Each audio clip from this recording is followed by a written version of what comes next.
I don't know, man. I don't know if we got a topic. All right, that's cool. Unless you just want to talk about some stuff. We can talk about some stuff. There's uh, plenty of stuff to talk about. I don't know. I think we Hey were, man, huh?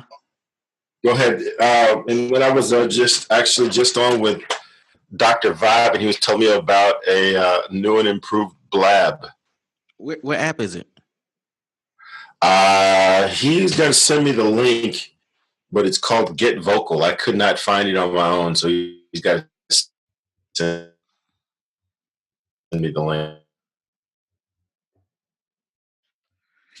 Get Vocal. I couldn't searched. Never heard of that. Yeah, me either. Huh. That's interesting. Yeah, I don't see it here. You have to send the Yeah, link. yeah, I couldn't find it either. Yeah. Well, it's not like Blab. I was messing around with YouTube Live. Which has Google Hangout Live with someone the other night, and just to test it out, see how it was going. And honestly, man, it was it was so bad. It was so bad, man. I mean, the audio was bad. The whole situation was bad. The experience was bad.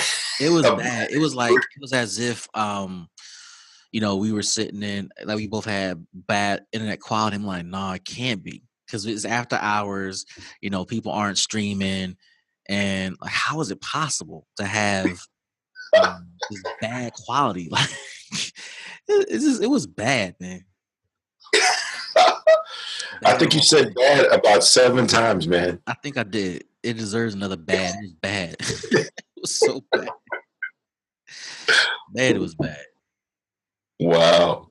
I don't know. This is fine with Zoom. So, what you want to talk about, man? This is leadership and stuff. Leadership and stuff. Yeah, I tell you, man, this morning, I don't know if you caught some of the stuff that I put out this morning, I didn't get a chance to but listen to it. I saw you every, post some. yeah, every morning I drop my daughter off at school, and then I go by my retail business and just kind of see how everything was. You still there? I'm still here. Yeah, yeah. Okay, so just kind of see how everything is, and my wife and I own it together. We run it together, and it just really dawned on me these problems that we just continue to. I hate fixing the same problem over and over and over again, and we just continue to have these problems relative to staffing and getting people to be productive and to do the stuff that they're supposed to do. And I just found myself coaching myself. And the thing I came up with is I've had the wrong perspective this whole time. And it's not my job to get people to do anything. I can't, because for my coaching clients, I tell them, you can't make anybody do anything. Mm-hmm. But yet I'm getting upset when my employees don't do what I want them to do. And I had to shift my perspective. And this is what I came up with.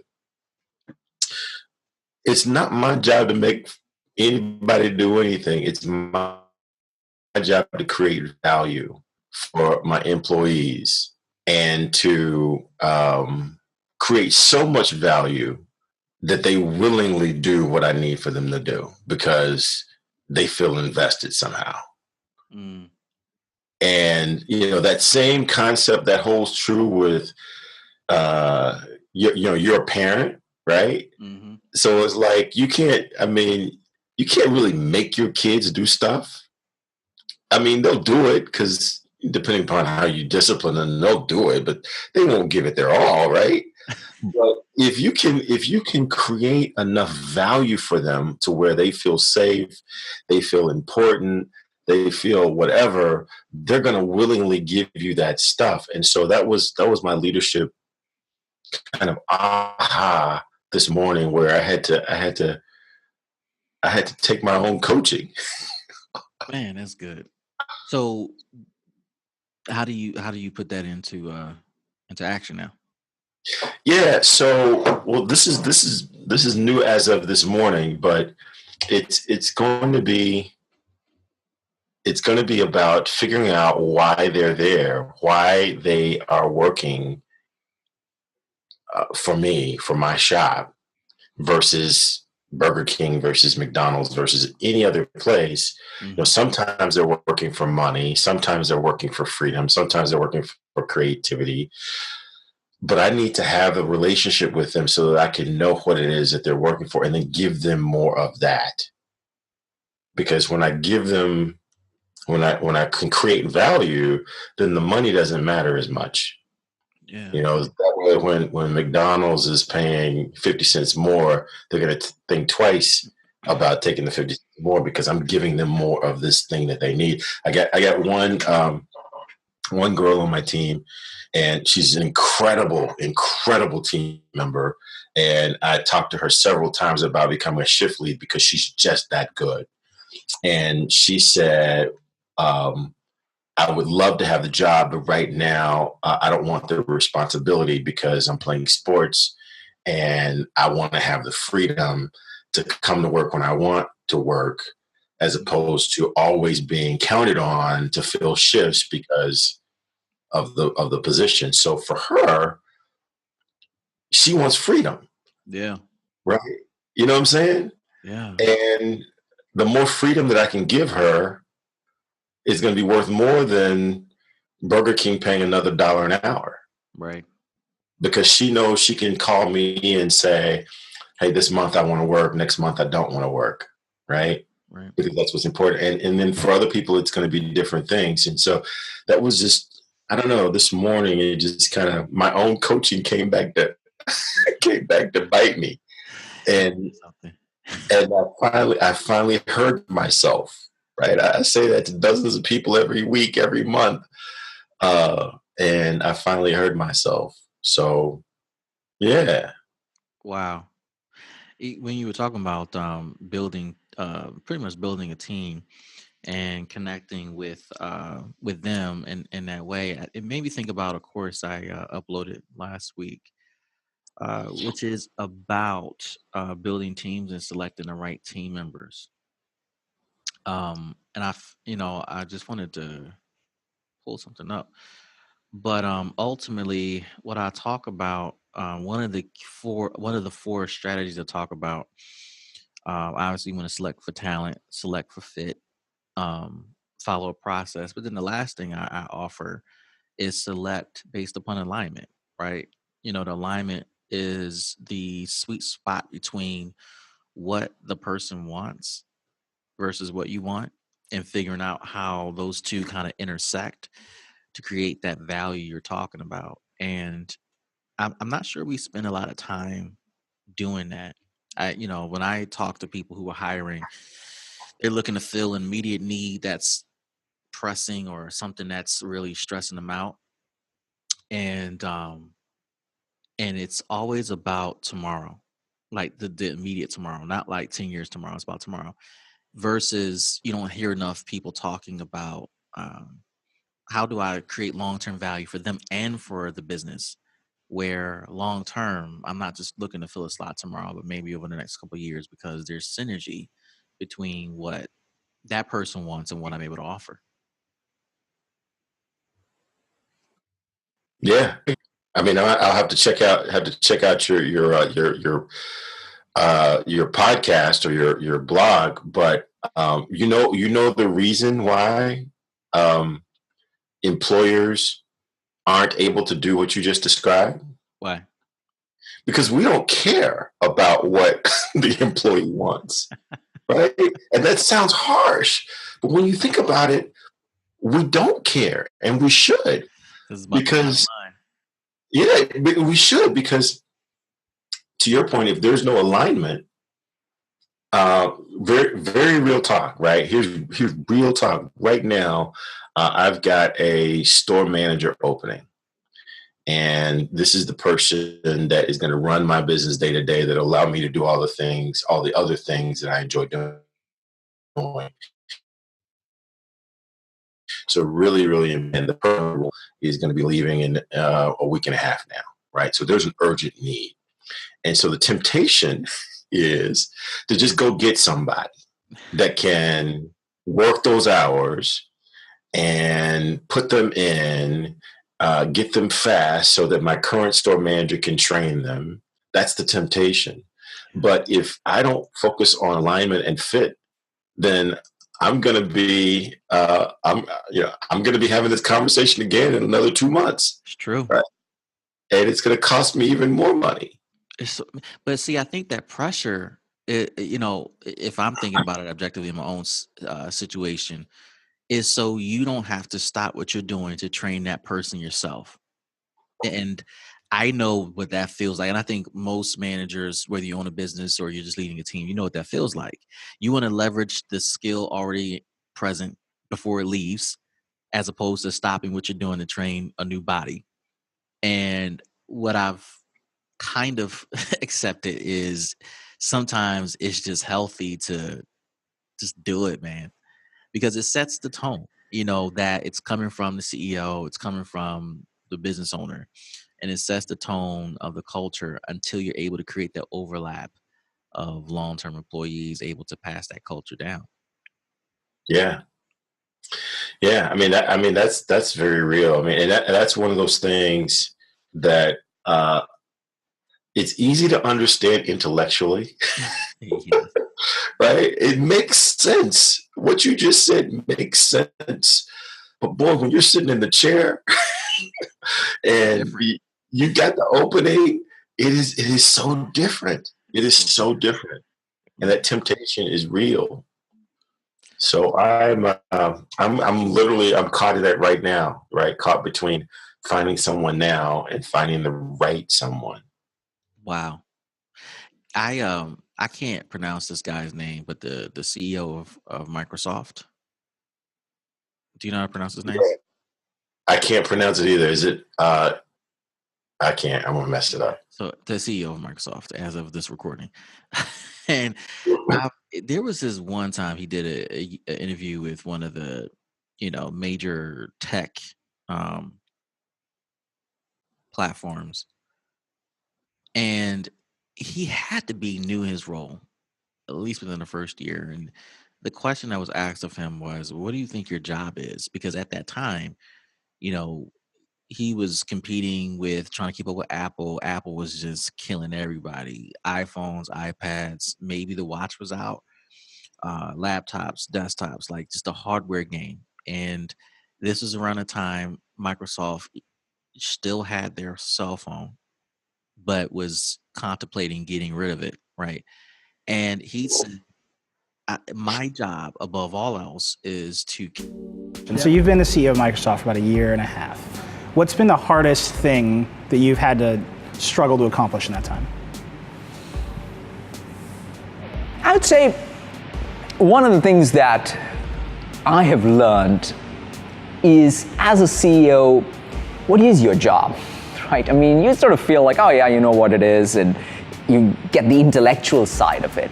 But there is something that only a CEO uniquely can do, which is set that tone that then can capture the soul of the collective. And it's culture. That's why I'd like to even use that expression that at least I've come to realize, and I'm still discovering all the aspects of it, which is the job of the CEO is curating the culture that makes excellence happen. And when he said that, I've never forgotten that statement, because they were doing a tour of a store and they still, they were looking at Microsoft products. And he said, my job is to curate culture. At the end of the day, I am responsible for setting the tone for the entire company, whether it's around innovation, creativity, engineering, sales, relevant products, marketing, etc. And I have taken that statement from his interview and owned it, man. As a leader, curating culture, whatever the culture is intended to be, that's my job. Whether it's a culture of wanting to give your all to the team, a culture of innovation and creative thinking, a culture of perfection is the enemy of good, the culture of coming to work happy. And based upon the course I was, building team course I just uploaded on Gumroad, and hopefully you guys who are watching this can see the can see the link to the course here. But all that matters, man. And you got to hire people who fit that cultural expectation you're trying to create at the end of the day. And yeah, man, I don't know to what extent that fits into what you're saying, but it's just one of those statements that a CEO made that is just, man, hit me like a ton of bricks. Yeah, I mean, I'm fond of saying that the great Peter Drucker was not totally right when he says culture eats strategy for breakfast. So I'm actually modifying Peter Drucker. He wasn't totally right because I believe culture eats strategy for breakfast, lunch, dinner, and midnight snack because Dude, culture is everything. everything. He didn't go far enough because absolutely right. And that's the job of the CEO to set that tone, to reinforce it. So, it's almost like I talk about the role of the father in the family. And I believe that the role of the father has literally one role, and that is to establish the guardrails for what is and is not acceptable in the family. Right? Yep. It's like that's the one thing that a father is there to do, because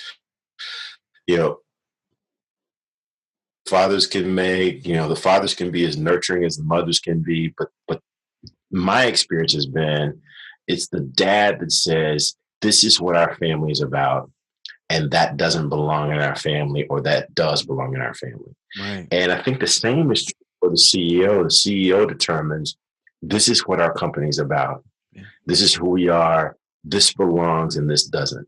And more times than not, they do that with their actions as well as their words, probably even more so than their words. But I think he's absolutely right. That is the job of the CEO. Man, I buy into the adjustment you're making, right? A culture eats strategy for breakfast, lunch, dinner, and midnight snack. And it's been my thinking that when you have the right cultural standard in place, performance automatically follows. Because it's not about having the smartest or the brightest. That doesn't get the job done. And even if it does get the job done, depending on the nature of the business you're operating, it may be done in a non-customer centric way. To find that balance, I believe, it has to be with culture, right? And then other things I talked about, right? Hiring for fit, hiring for talent, and following the same process. And man, without culture, what is it that people are aspiring to? Because you can say, Galen, I want you to aspire to produce 10 widgets a day. All right, great. But what makes Galen want to sustain that or go above and beyond?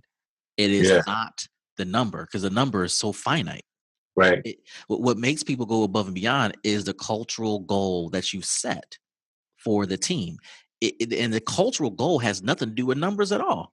It is not a counting system. It is not a system based upon numbers. It is about a belief and a behavior that we all subscribe to and say, you know what? I buy into that. And as a result of that, then you'll see numbers much greater than you could ever imagine when it comes to your work and productivity. Yeah.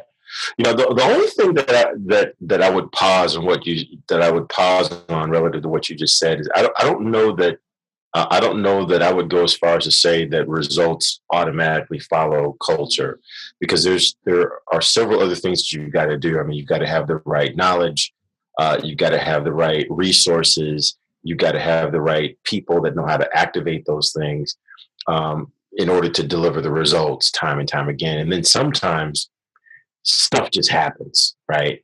But what culture does, when you've hired for the right culture, it actually serves as a protective shield against people losing sight of what we're supposed to be doing because they're getting distracted by the threat of layoffs, or they're getting distracted by what the competition has just launched. If we've got a strong culture, then people don't get nervous about losing their jobs if they don't meet their quota. Right. That kind of thing. So that's what culture allows, protects you from, because the best way to kill innovation, and innovation is the heartbeat of almost any business, but the best way to kill innovation is to have people thinking that they'll lose their job if they fail. Yep. Right. Yep. So you want people to feel not okay with failing, but you want them to know that as long as they're taking risks, in the vein of trying to meet trying to meet this goal that the CEO or some senior executive is determined, that they're going to be okay, right? And I think that that's what culture provides. Man, so I want to talk about that. It's okay to fail. So so the question I want to put out there is, how do you communicate that, right? Because I'm a big believer in failure.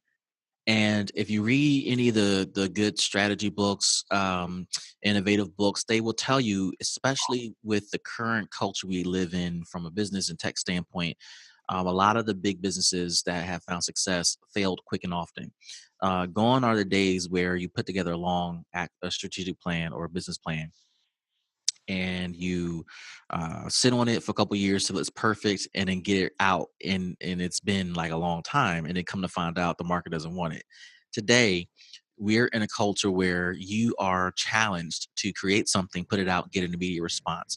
The customer response will tell you all you need to know in terms of whether you're going to be successful or not, and that means you got to fail and do it as cheap as you can without putting much investment into something until you figure out what the customer really wants. So um, how have you created the guardrails for creating room and the cultural belief that it's okay to fail as long as it leads to progress? Yeah, I've done it like so many other executives. I've done it very poorly. But I think it's in the small things. It's in the small things that you do. It's in the small things that you try that don't turn out right.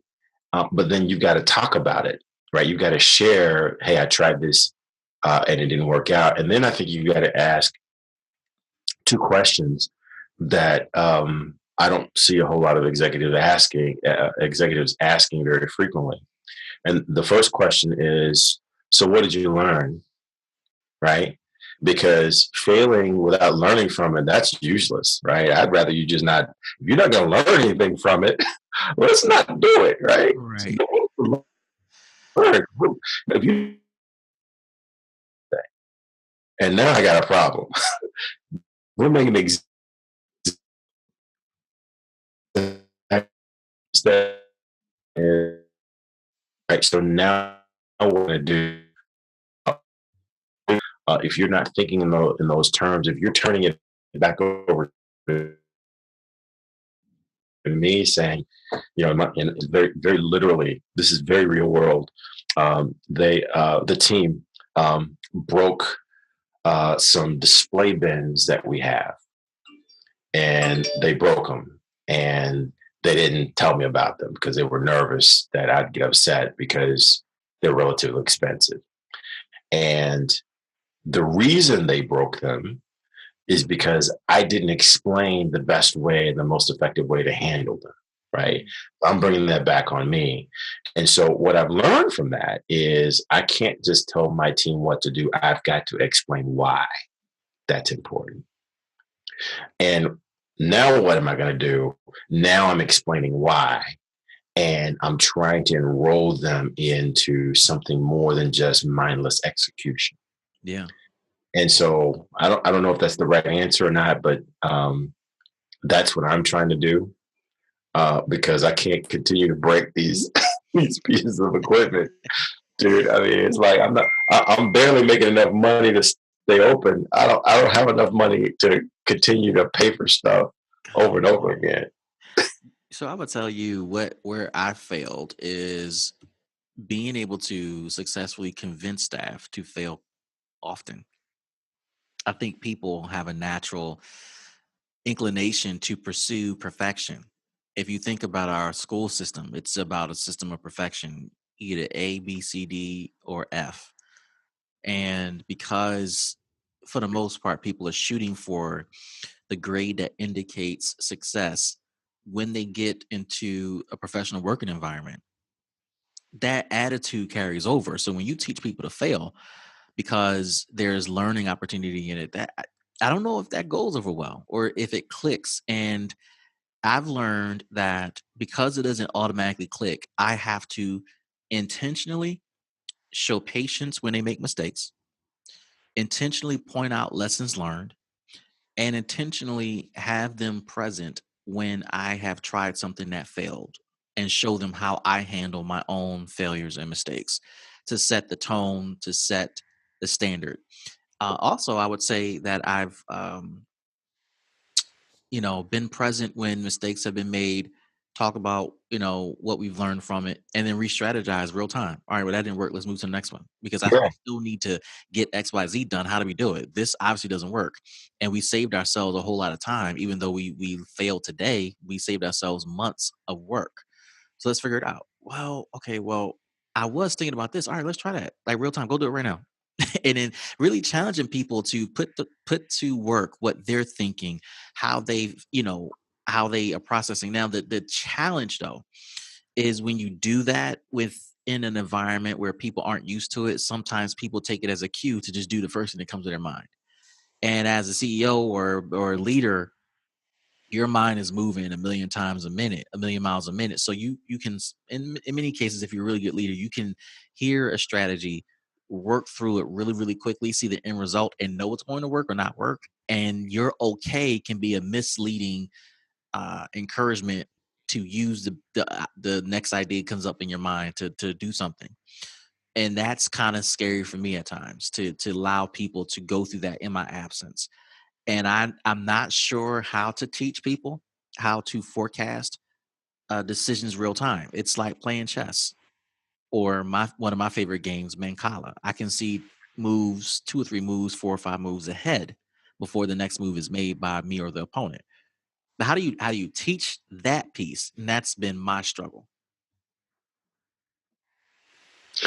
Yeah, I mean, so there's a lot in what you just said, but I think the simplest answer.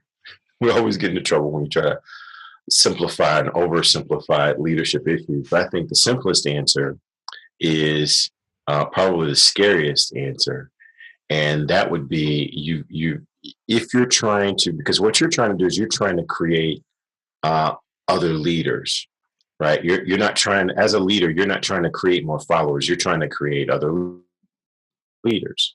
That's right. And so the easiest way to do that is to let them into your head. Let them into your head. Let them see how you handle situations. Let them see the questions that you're asking yourself, the things that you're evaluating. Let them know about the choices that you chose not to make, the options you chose not to go with. And that could sound a bit schizophrenic at times, but that's the only way to develop leaders, is to let them get a glimpse of what it is to be in your shoes. Mhm. When I think about leadership, it's easy to think about politics right now. And without getting too strong into that, I can tell you pretty confidently that the current president thought the job was a whole lot easier. He thought it was a whole lot easier than it actually is when he was on the outside looking in. Because there are things that you can't know unless A, someone lets you in, or B, you're actually standing in those shoes. And so I think that we do a disservice, we meaning leaders, I think we do a disservice when we go off into our corner of the room, work through all the issues, struggle with all the choices, and then come out with the proclamation of this is the strategy of the path that we're going down, because they didn't see all of that. And I struggle with that as well, right? Because I want to do all the crunch work off in the corner, and then come out with the grand reveal. And you got to let your people see some of the dirty work. They got to see how the sausage is made. I love that. And I will add to that. something that I love to do. When I let them see the sausage being made, some people get turned off, man. Some say, I don't want to be a leader at all. Nope. Some people are intrigued and I become on the fence. And then there are folks that say, I want throw me in, coach. So because of the variation of people that obviously that work for us, what I like to do oftentimes when I let them see how the sausage is made, I turn it into a case study conversation. So here's the situation, here's the backstory, and this is what I have to wrestle with right now. What would you do and why? And it forces people to think. And I use that opportunity to say, nope, I wouldn't do that because blah, blah, blah, blah, blah. Or that's an interesting point, but here's the problem. When you consider this, and this, it might not work. Or, man, that's a great idea. But let me tell you why it's a great idea. And I try to give backstory. I try to give context. But that presents another challenge too, Galen, which is as leaders, we have greater context than our staff 100% of the time because we're dealing with environmental issues that come to our attention, whether it's external pressures, external culture, the marketplace at large, competitors, environmental things such as geography, how that impacts foot traffic for the type of business you're in, or even the type of business I'm in a nonprofit space. And because we're constantly looking at those external things in our staff, they're inside on the front line. They don't see those things as contextual issues that can hurt or bother or frustrate the business. That's what makes it difficult, for team members to think like us. And I'm not sure if there's a solution to exposing them to those things without overwhelming them or distracting them or causing them to lose sight of what their true job is. So it's an interesting balance that I think there is no solution to it, because Yeah. you kind of darned if you do, darned if you don't type situation. Yeah. Well, interesting. I mean, actually, last week, I traveled to Des Moines, Iowa. My first time in Des Moines, Iowa. I actually drove, but I was there to participate in a structured facilitation process. And it was all scenario based. They would make up a scenario, say, okay, you're part of a task force appointed by the mayor to do whatever, right? And you got to come up with some solutions. But the way that it was facilitated, the way that it was structured, we found ourselves, all of us from all over the country, we found ourselves really, really caring about these solutions that we were creating for fictitious scenario. And several times the trainer had to raise a flag and say, this is not real because we were caring so much. So to bring this back to what you were just saying, I think you can still get them involved. You can still bring them in as long as it's for a short period of time to solve this particular opportunity. But yeah, you can't bring them in all the time. They can't live where you live. That's true. Because they have a different role in the organization, and you couldn't do your job if they're not doing theirs. But you can bring them in and say, for the next hour, you're me. You're sitting in this chair, and these are the things that you've got to contend with. Just as you described, how would you handle it? I think you could do that from time. That's actually a really, really cool idea because that gives them an appreciation for how the entire organization works, and hopefully a better view as to how they can contribute to the organization's success. Yeah. So I hear you, and I like the idea of quick bursts of exposure. And for those that show interest or talent for more, that's how you find your team leads, shift leads, department leads, program leads, project leads, etc. Oh my, yes. One of the biggest fallacies that I've seen, and one of the first leadership principles I ever learned was this idea of the Peter principle, and that suggests that people rise to their level of incompetency. And the notion behind that is everyone continues to pursue the promotion of the or whatever they perceive to be the next level, until ultimately they get to a level where I don't really enjoy doing what I've got to do, and therefore I'm not really good at it. Mm, But I'm here because it's paying me more, and the title is sexy, and I've got this, these number of people below me, right? yeah. But I don't enjoy what I do, and therefore I'm not very good at Right. it. Right. And I think we fight against the Peter principle all the time, and it's more effective for you to realize this is what I'm good at, this is what I'm passionate about, and this is what I want to do. Because as well as I do, there are different skills that go into being a manager than you would use for being an individual contributor. It's very true, sir. Oh my God, they're totally different, Very totally true. different. Very true. And what we usually do is we take our high performing individual contributors and then we make them managers. That's analogous to taking the fastest thoroughbred horse that we can find and then putting them in the wild with other lions, It's a bad idea. right? It's a It's like bad. they don't have anything to do with anything.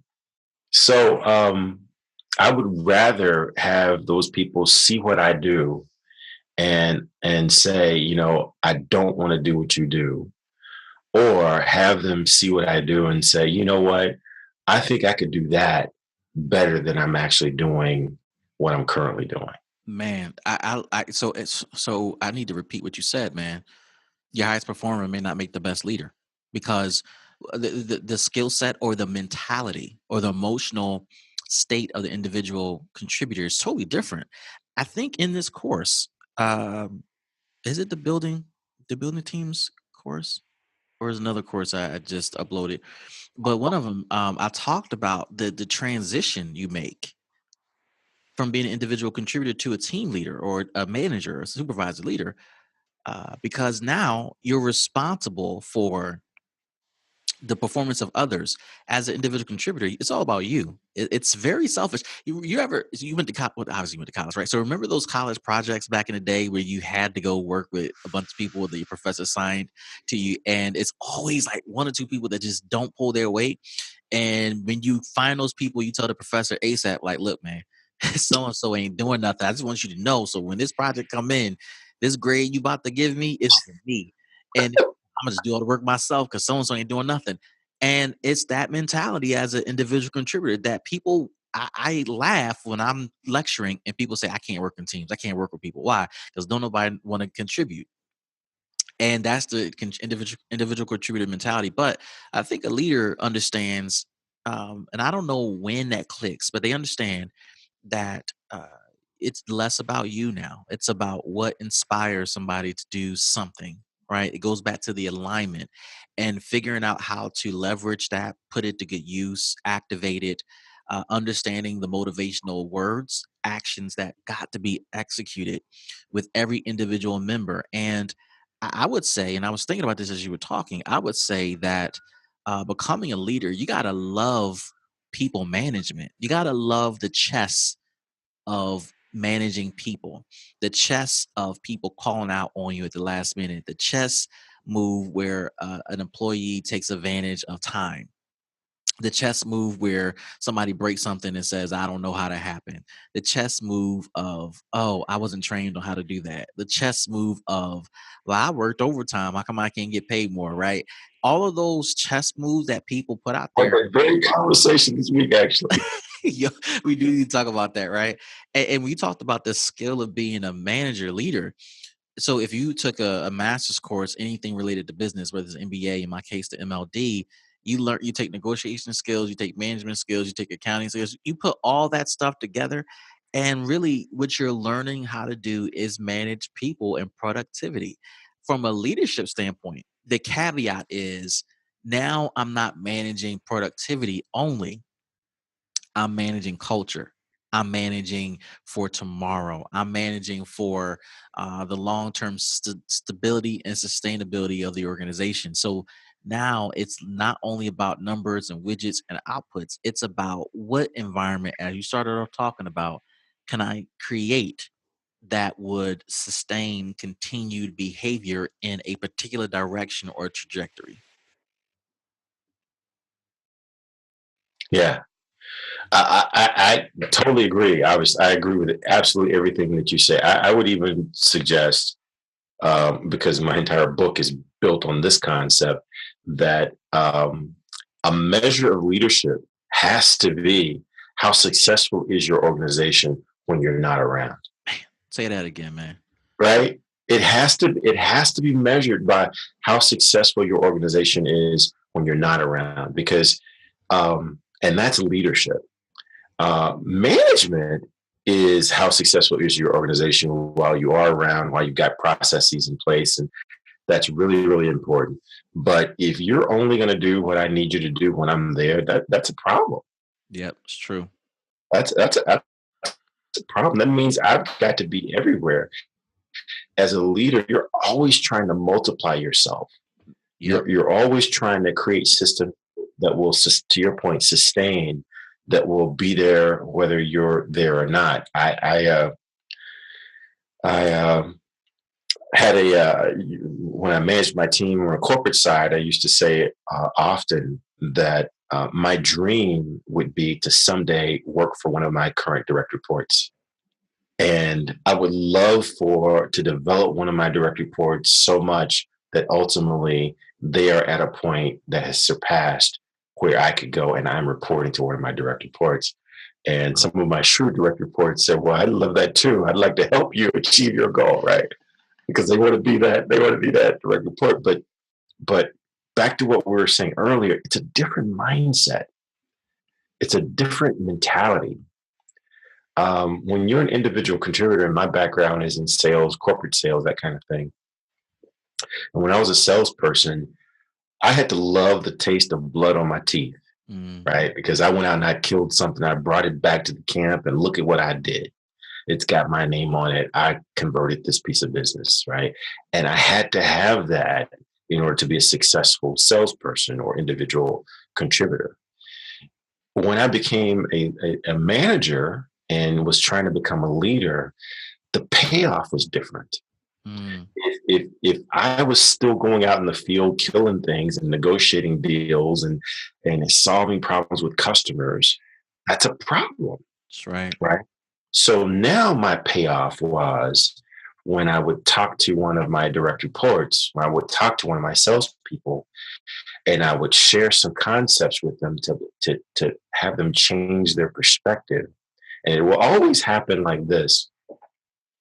I would say something to them, or they bring a problem to me, and their eyebrows would be crinkled when they're explaining the problem because they can't figure it out. So their eyebrows would be crinkled.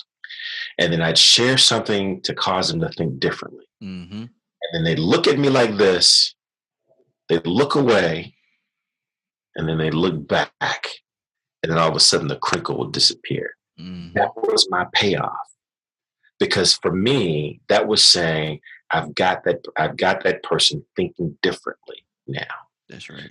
And whether they followed my direct advice or not, the fact that they're thinking differently and they're approaching their situations differently, that is the same as the taste of blood on my teeth when I was a salesperson. I live for those moments. So you brought to my attention another course that I uploaded a week or two ago, Leadership versus Management, and the distinct difference between the two. It's so critical, man. And you were talking about living for the taste of winning via the team, because now as a leader, winning is not dependent upon your own contribution. It is wholly, dare I say, dependent upon the ability of those under you to win and win consistently. Your job now has to shift from being the one closing the deal to being the one coaching individuals on how to close a deal when they get stuck. Yeah.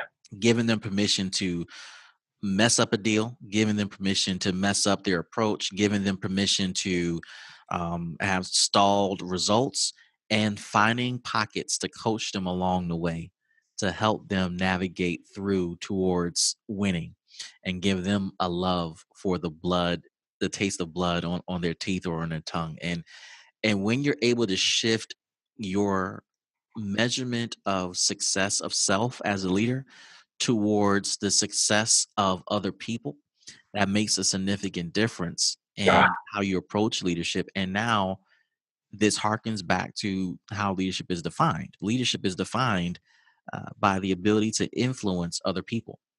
yeah, And if you're influencing them, the question is to what end, right? For you, it's to the end of closing deals, not just a deal, deals with the S, and meeting a certain quota every week, every day, every week, every month, every quarter, every year.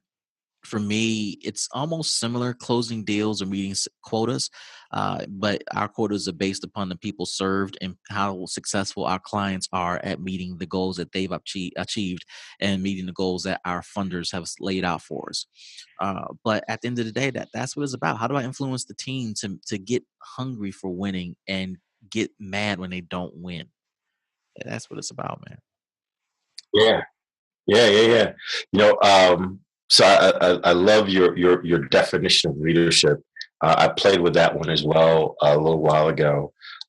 Back, I don't know, 15 years ago, maybe 20 years ago, there was a measurement that most corporations were using. It was like the measurement du jour 15, 20 years ago. It was called economic value added. And Mm, I don't know if they follow that now or not, but what they were looking for was not necessarily the growth, but what was the margin between the growth this year versus the growth last year? So the delta between the two pieces of growth. So it was the economic value added that they were measuring. And so playing with that idea, I like you, I said that um, leadership is the ability to influence. I've also said leadership is the ability to influence more. Now It's say like the I first definition because I missed you. What's the Yeah. first? Yeah. So the first definition is leadership is the ability to influence, Right. Hmm. right? And so, yeah, absolutely, it's the ability to influence. But for me, it's the ability to influence more. It's like I don't want to just get you to do this one thing. I want to get you to do this one thing better than you'd ever done it before and thinking about it differently. I want you to play at this higher level. I've gone on a couple of interviews in my past, and companies and employers will always ask, "What's your proudest moment in corporate America or in business?" And my proudest moment was the company went through a restructure, and my role was being eliminated. My team was being blown up for strategic channel reasons. And it sucked for me, but I totally understood and it was the right thing to do. But the proudest moment was two people on my team got 2 level promotions. Man. So they didn't get promoted to the next level. They got promoted to the level above that. 2 people on my team. Yeah. I'm like, okay, so, if it happens once, you could say it was that person. Yeah. But if it happens more than once, I'm taking that one. Yeah, man. I'm So taking now that see that you got me going on idea of experiences. I had one of my many of the proudest moments I've had when I look back at my legacy at other places I've worked has been the promotion of people who worked for me to one. major roles, salary increases, especially when I had nothing to do with it. You try your best to position the right folks to succeed you, and succession planning is important, which is a part of our work as leaders. But when you don't have any influence over the succession planning process, given the industry you're in or the department you're working in, and to see the same people you would have promoted win or get promoted, man, the satisfaction that I feel, the pride. I had a chance to look at someone's LinkedIn profile a couple days ago, and just to see that they succeeded me and then went beyond that a year later, dude, just the pride of like, wow, I had some part to play. But it gets back to, the concept that we're talking about when it comes to leadership, right? Leading a business, leading a department, and that is setting that cultural tone that this is the standard of performance I'm looking for. And I'm holding myself to the standard. If you're going to aspire to replace me, this is the standard. It's not politics. It's not who's my favorite. It is the person who's shown interest in doing this work and doing it the right way. Right.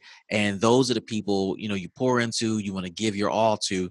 And when you leave, like you said earlier, the measurement of leadership is how successful your company is when you're not around. Man, what about when you're no longer available, or you're no longer employed there, or you sold the business, or you've created several layers between you and your direct reports due to you buying new businesses, and some of the same people who are still there still winning, or Mhm. they go on and win elsewhere. Man, it's huge, man. It's huge. Yeah, that's it. I mean, that's it. And like we've been saying, that's a different makeup than the person that just wants to go out and convert business, and they're Yeah. great individual contributors. So that speaks to fit, which is where you started. That speaks to alignment. If you don't have that aspiration, if you're not wired that way, you'd be better off turning down the extra $100,000, It's worth it, man. For because your own you're going to peace. be you're going to be miserable Yeah. on that job. Man, listen. If you don't love seeing people win, you shouldn't be a leader. So I'm gonna give you. We were in the Atlanta airport several years ago. Me and my family. So it's a family of 5, and we were waiting for the car rental to come up, which took forever in Atlanta, by the way, which is not the topic, but whatever. So I had this experience where we went to the counter. You can tell who was the manager, who were staff. And what I took away from the situation, besides my frustration of waiting over an hour or two with 3 kids and for a car that ultimately was too small, I keep complaining about this. Sorry. Was when the staff was handling the request of me and other customers. It went at a certain pace. It was like this. Then you saw a moment where the supervisor jumped in because the crowd was getting big. And when the supervisor jumped in, the pace went from like this to this, right? And the whole point that I got from that was, from as a leader, especially when you transition from becoming an individual contributor to one who is now managing the contributions of many, you never forget how to do the job. You never forget what it takes to do the job. Right. So leadership is not forgetting how. It's remembering how. It's remembering the scenarios that you faced as a team member, but now giving game, spitting insight, giving logic, giving background to staff to help them understand how to do their jobs. The same job you know how to do. So whenever that manager jumped on to find a car, to search the database, look at timing of delivery or return of vehicles, or the time at which a vehicle is going to be cleaned and ready, she was on it. She never forgot. But then her job, conversely, is also to see other people serve as many clients as possible, customers as possible, without spending too much time doing things that are easy.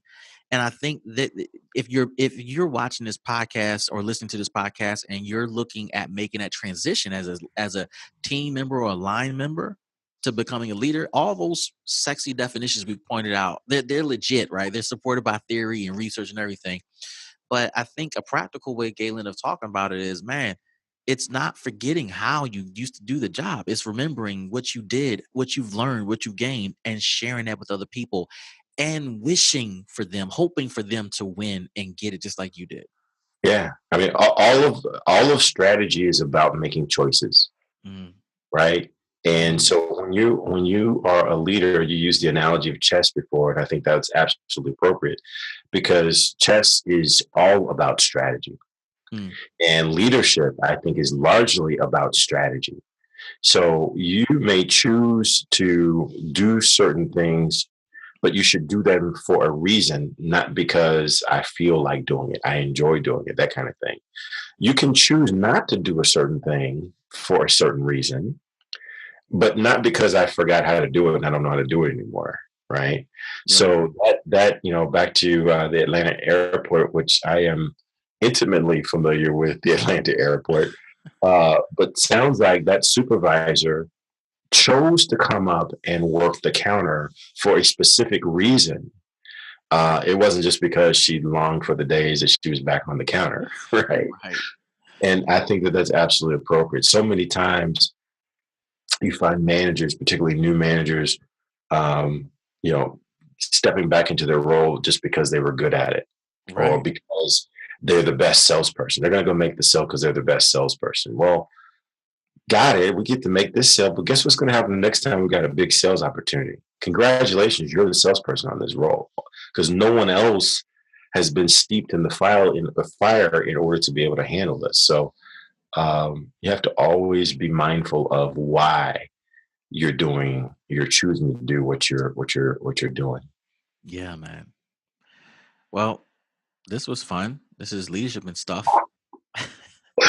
And stuff, man. There's a whole lot of stuff out there, man. Yeah. And, the big thing I got from this, and I guess this is the last thing for me, is that leadership is not something that is designated by title.